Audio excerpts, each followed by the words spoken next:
Quartet and the Scandinavian Quartet. To me, that book of tunes as tunes. Yes. Before you, I mean, not even talking about him as a player. Right. Just as songs is the last great song. Also in the 70s, Jared had a second quartet, which we refer to as the European Quartet. This particular record is one of my favorites. This is called Belonging. It came out in 1974. This group of Scandinavian musicians featured Jan Garbarek on the saxophone, Paula Danielson on the bass, and Nina Christensen on drums. In 1973, he began recording solo piano music of all improvised pieces. The particular album, this is pretty funny actually. I have 3 of. This is the Bremen Lausanne concert. That's 1, that's 2, and that's 3. And you might say, Rick, why do you have 3 of the same record? Because every time that I couldn't find it, I just went out and rebought it again because it was so important to me. It was really one of the pieces that I played on this that I got in touch with Keith because he watched my video on it. Check this out. One side of these 3 LPs. It says 12 minutes and 34 seconds on here, but if you look at it on Spotify, it's part of a 64-minute piece, all combined. So the chances of stumbling on these 2 minutes when it's 34 minutes into the piece is just about impossible. But I'm going to play it for you right now.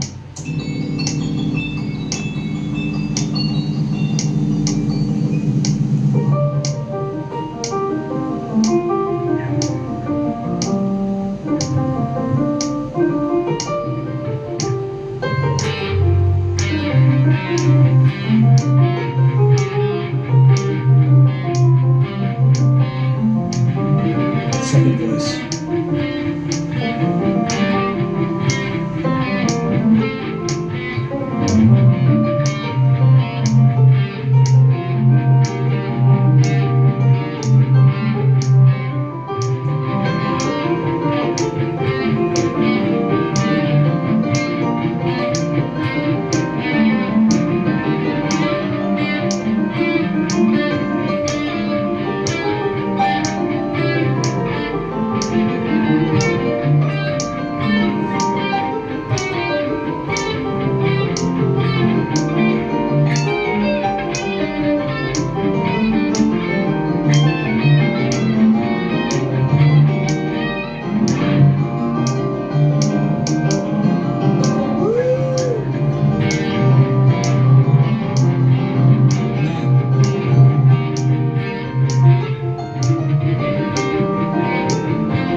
These solo piano performances led to widespread popularity outside of just jazz audiences. This particular record, The Cologne Concert, came out in 1975. It's a record of solo improvised piano, and it's the biggest selling solo piano record of all time. Keith also performed, believe it or not, on SNL in 1978, where he performed his song Country. This success let him stretch out and experiment on other recordings. He made Hymns, Spheres, a set of improvisations on a Baroque pipe organ in response to the rise of synthesizers in contemporary music. Book of Waves was an album that featured a series of improvised pieces on the clavichord. Check it out.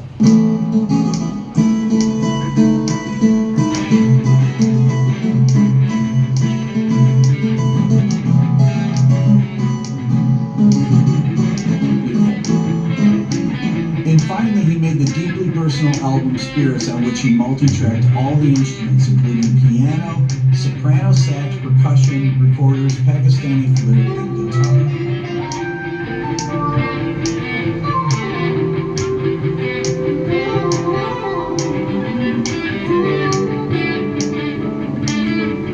In 1983, he formed his Standards Trio with DeJohnette and bassist Practica. Though the group played tunes thought of as jazz standards, for over 30 years the group stunned audiences with their brilliant, seemingly telepathic interplay.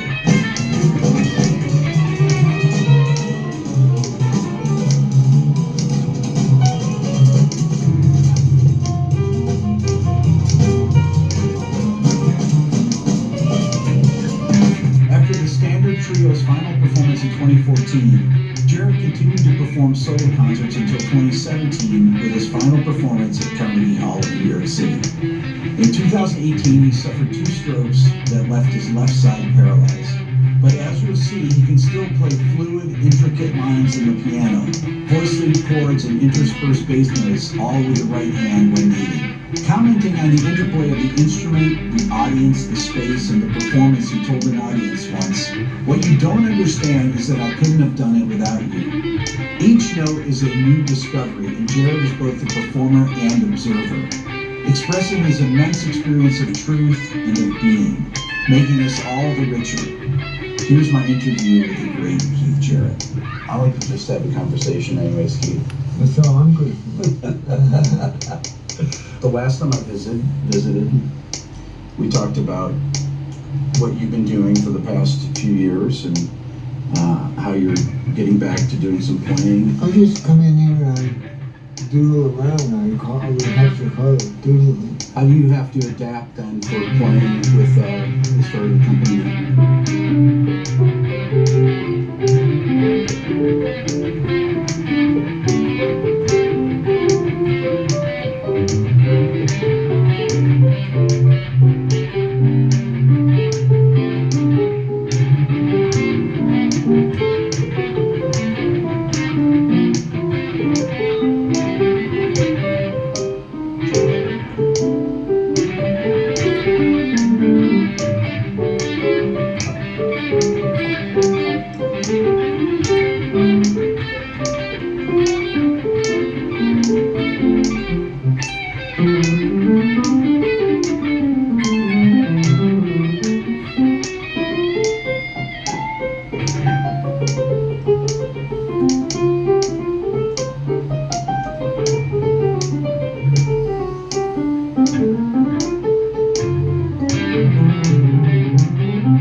Did your parents encourage you as far as improvising, things like that, or did they listen to jazz? Was your dad a jazz listener? Well, he didn't know he was, but he listened to music first. Nelson Riddle, Doris Day, the Jackie Gleason. Jackie Gleason, okay, yeah. Yeah, he liked that kind of stuff. And the Spark Jones and the City Slicker. Yeah. I love that too. I mean, what I got from my father was his sense of humor. Okay. But my mother would turn the radio on, and she would be a singer of the band too. Once I was working on some piece, and I said, I don't think I can play this. It's just too hard. She said, "Can you play the first note?" I said, "Yes." "Can you play the second note?" "Yes." "Then you can play this piece." That's pretty smart I thing. don't have to play. That's pretty great. You talked last time about, I want to talk about spirits and recording here. This is your studio. When did you actually build this? Was this barn here, or was this, No. this is a complete add-on, right? And the real estate, the land inspectors came by and called Jared's father. I had no idea what I could possibly doing with all this shit. Right. So you would have built this in the 70s though, right? Yeah. Was the idea, I'm gonna have a place to record that I could put a couple pianos in? And, I maybe thought of pianos first, yeah. yeah. Well, this piano was in the living room, Okay. and there was nothing else. And then the Christmas tree also was in the living room. But I had the German one shipped in eventually. But there was a architect lady who also built the second floor on the house. Okay. She designed the studio, and I had a guy that recorded me a couple times coming and do the inside of it. The people didn't have their own recording studios typically. Were you thinking, oh, this is gonna be a place where I'm gonna actually make some of my records? Yeah. That was kind of the idea, right? Hopefully. Tell me about your collection. I see you have all your recorders. Yeah, including the great bass recorder. Yeah, and so what, did you just buy those over time when you run across one, or? Do you know Nicola Petra? Yeah. Well, you know, I did an album with her. Oh, yeah. Two of them. One with Bach and one Handel. Yeah. And I asked these, and I did one with McCarthy, the violinist. Yeah. And I asked him what harpsichord he really wanted me to use. Okay. And it was the Irish Tortilla. Yeah. How did you learn how to play all these things? I know you played sax, you played soprano. You were playing out in the 60s. Yeah, and played trumpet also. You have such a beautiful soprano sound. What? Did you just start playing with it? Did you just teach yourself? Yeah. I started when I was with Miles. He wasn't real happy with who was the alto player in that band at the time. And he asked me to show him how to bend notes. Miles asked me, can you do that? I said, no, he's not going to like this. And by the way, Miles was so beautiful. He was such a beautiful guy. Was he? Yeah, the people that had trouble with him, like maybe Chick at some point, I never had that kind of problem. Would you hang out with Miles after the shows, or what would you guys do? The first time I had a chance to talk to Miles, I saw his quintet in what was the name of the club in New York. Nothing was really trying to good. Okay. I saw him there with, I think with Chick, and I was playing at a club in Paris called Le Camino. Okay. I think also there was one called the Chipette, the Catholic Christian. But anyway, it was so small I could hold about 10 people in the audience downstairs. And Miles brought his band in. Okay. I was playing with Otto Romano and Jeff and Clark, they were both pretty good. I was a big fan of all those. I wrote some memoirs and I had a lot in that. But Miles came up to me and said, how do you do that? And I said, well, you play from nothing. He said, just do it. That was the beginning. And then, how did you get the call? How did you get the call to do things like that back then? Did you get a phone call from Miles, or? That's interesting. He came to a club while I was playing. And he also said some very interesting thing at the time. Okay. He said, that's not your instrument. And I said, yeah, how do you know that? Everybody is, because I loved the horns, I loved trying to sing. Those are the only words that we shared at that club. Those American Indian. Chick was playing with Miles, and then you guys played together, I know that. But not for long, though, because Chick didn't play. Not long. You guys only played a little bit together. Because Mom said, I don't know if he said this to his producer, but he said, just come and play anytime. And I thought, well, I'm not sure. What does that even mean? Yeah. You were in Charles Lloyd's band, the Jack. Mikey's band, so you played with Chuck Mangione there. Did you meet Gary back then, Gary Peacock, back in the, or was that later on? The first time I ever saw Gary was coming out of the Citroen in front of the Vanguard. Okay. And I was just on the sidewalk. Look at that. For the But not for long though, because Chick didn't play. Not long. You guys only played a little bit together. No, because Mom said, I don't know if he said this to his producer, but he said, just come and play anytime, you know. And I thought, well, I'm not sure. What does that even mean? Yeah. You were in Charles Lloyd's band, the Jack. Blakey's band, so you played with Chuck and Johnny there. Did you meet Gary back then, Gary Peacock, back in the, or was that later on?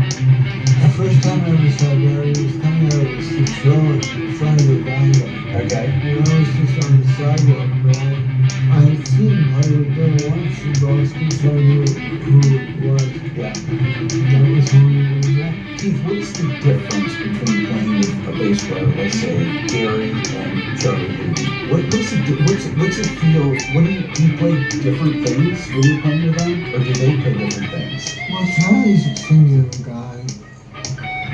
I mean, his whole story Yeah. is singular already. Yeah. So everybody in music is supposed to be them, supposed to portray who they are when they play. Mm-hmm. And according to what you were asking, both those guys did exactly that. Mm-hmm. Gary could have probably played with a lot of different people, and Charlie might have had to be stylistically important separately from the other players. You mean his own personality? Yeah. Because he had such a strong personality. I mean, he loved rock,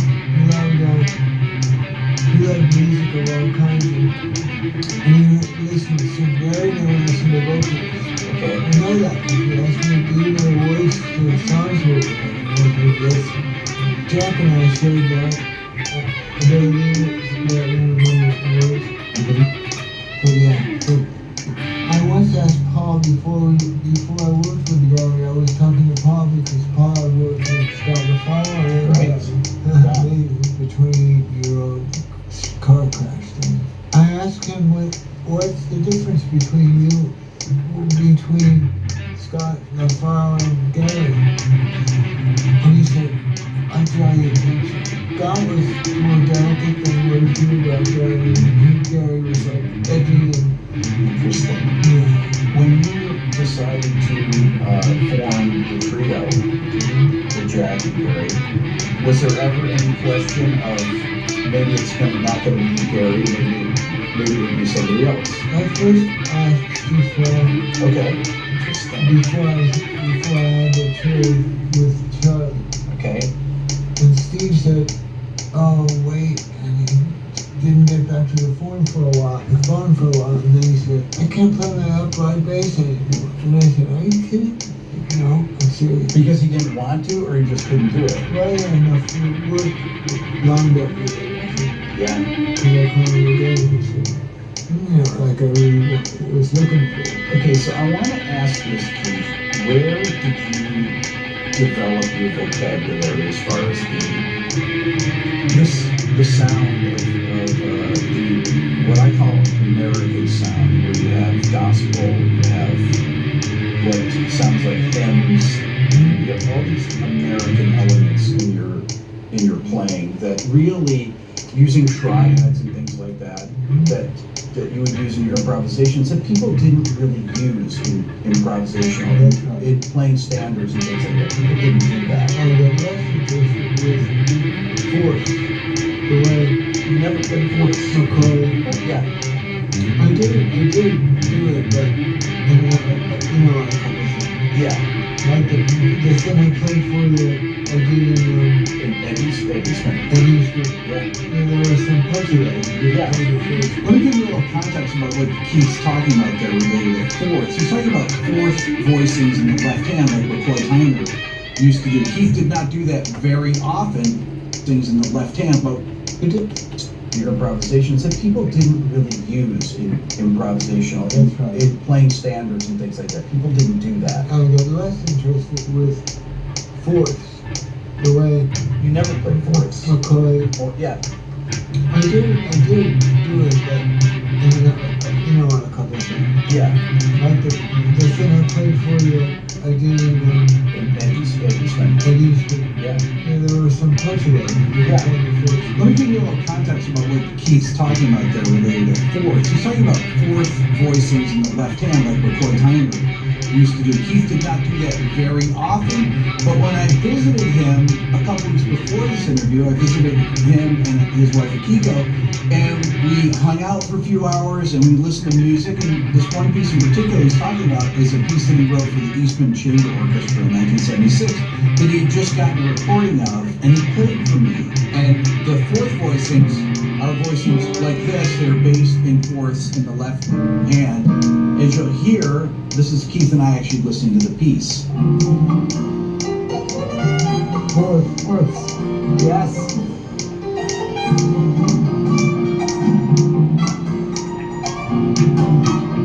But I mean, other than Coltrane, as a pianist, I was more interested in. I mean, I guess I was Bach. Yeah. So the lot of counterpoint. The movements of the inner lines of your playing. Yeah, that was where I did most of. For example, the tune Country is a good example of what I was thinking when I was thinking of kind of simplicity.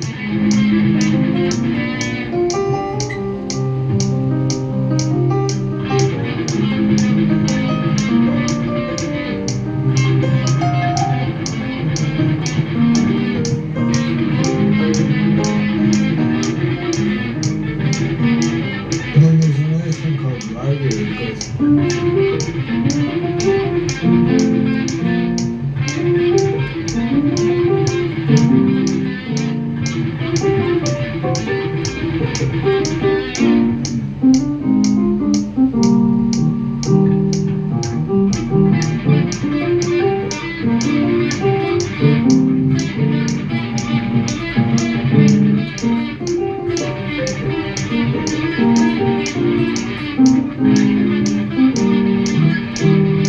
I would say you're right. I think it's American. Yeah, and no one was doing that. No. This is your own language. Steve Swallow with Gary Burton, and that language, they kind of adopted that. And then later on, Pat Metheny did too. This Midwestern thing. Now, being from Allentown is kind of like being from the Midwest. Yeah, that's right. Right? Would you agree? Yep. It's a church-related thing. Yes. And Charlie. So Charlie's thing. Yeah, and honestly, Ornette's music has that.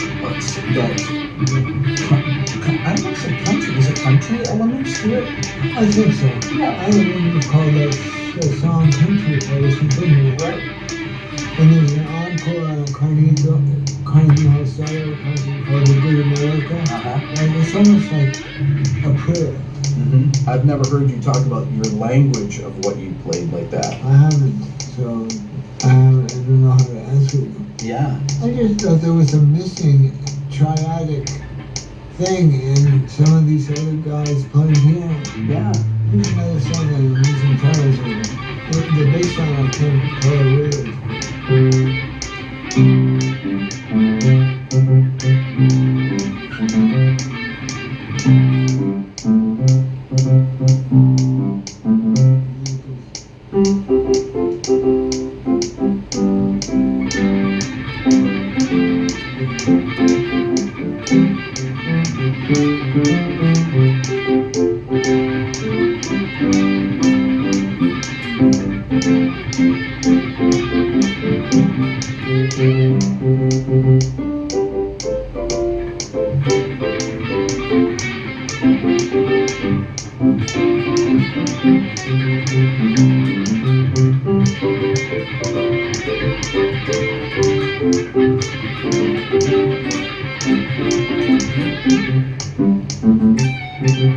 That is also part of other culture. It's not exactly South American or Mexican, but Maybe it the could Caribbean or something? Caribbean. Yeah.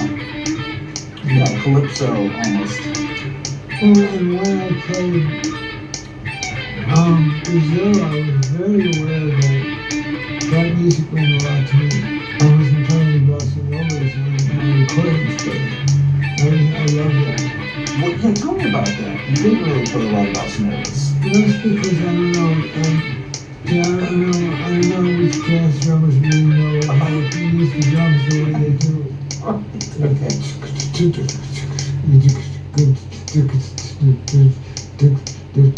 I used to play no drum set that way. Right. if I had a reason to. And then I asked Keith if he's a fan of Antonio Carlos Jobim. He said, oh, I love Jobim. I love the tune Desafinada. And then he just started playing it, I think just by ear.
What do you know about the neighborhood?